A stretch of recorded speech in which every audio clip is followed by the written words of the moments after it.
ajuma jooju koor la yendoo bi mu àggee Ndakaaru jant soogul bi mu àggee fu mu dal di waaj a dog fas yéenee julli ndaw li ñëw woosi ko ba mu àggee dañ ko dal di jëmale ci néeg bu doy waar néeg boo xam ne dañ koo chauffé ba mu tàng jër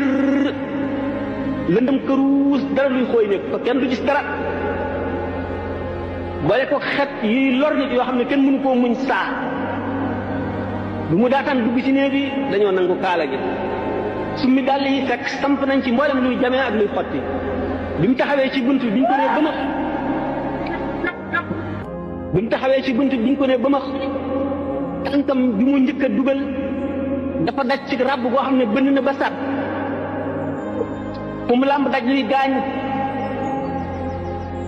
saari alquran yëpp daw wut si gémmiñam njëkkante ko mu tari suratul baqarati ak suratu ali imrana xam nga ñaata yoon la ko tari moom la dundale guddi gi ba mu ci jógee ay salaatu ala nabi yu bari la ca teg foofu la gis yonent bi sallallahu taala alayhi wa sallam mu di ko gën a dolli ñaax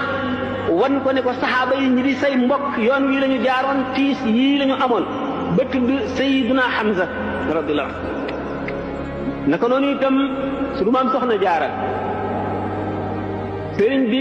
bi nga xamee ne dundal na guddi gi ci loolu yonent bi sallallahu alayhi wa sallam ñëw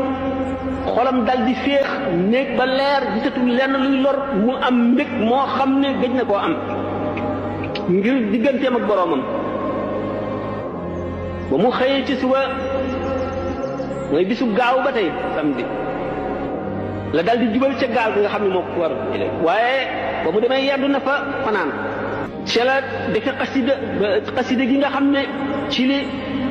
bayit woowu mu naan allamani rahmanu fi safina bi annani xadimu bil madina ndax ayasa minni llah inda jaawli daf koo way ci diir bu yàgg ay bayit dëkk bu nekk ba mu fa jaaree ak la mu fa nar a wax la ko fa suñu borom defal jaar yam fa jaar bi nga xamee ne dem na ci foofu ñuy wax exil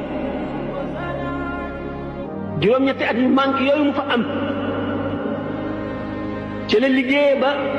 sàq moomu nga xam ne feesul woon ca la feese bi mu ñibbisee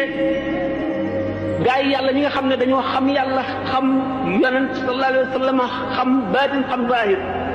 gis nañ ne l'islam ci boppam lépp ne bay sigare loolu tax Cheikh Saadu Abihi di ndokkeel diine ji ci boppam la njëkk a ndokkeel ndax diine ci boppam moo am mbég moo am lu ko neex ndax diine dafa tumuranke woon bi sëñ bi demagul ci géej gi bi mu dikkee dafa mel ne ku baayam tukki woon ba mu namm koo yàgg ca dellu si moo tax mu ne ko hani an li diini al gharib allazi gada yatihi sururan minkum wa iftixaara diine ci boppam di damu di bàkku di sigare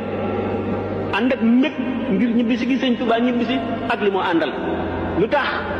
ndax bis yi weer yi at yi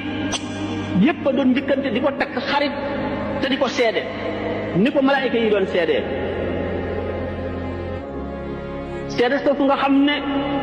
pàkki suuf yi ak bëccëg yëg guddi yi seedeel nañ ko ko yomal xiyaam dana doon ndam loo xam ne benn wàll yi du ko damoo lu dul moom ci kanamu yàlla keroog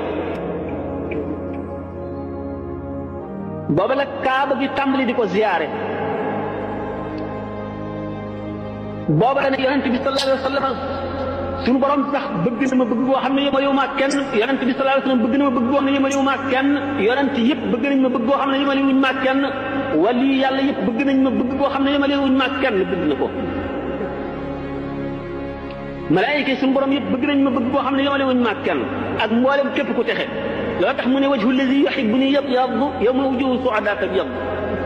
képp koo xam ne sopp nga ma bu keroogee ba nga xam ne way texeñ rek la seen kanam di leer yow sa kanam dana leer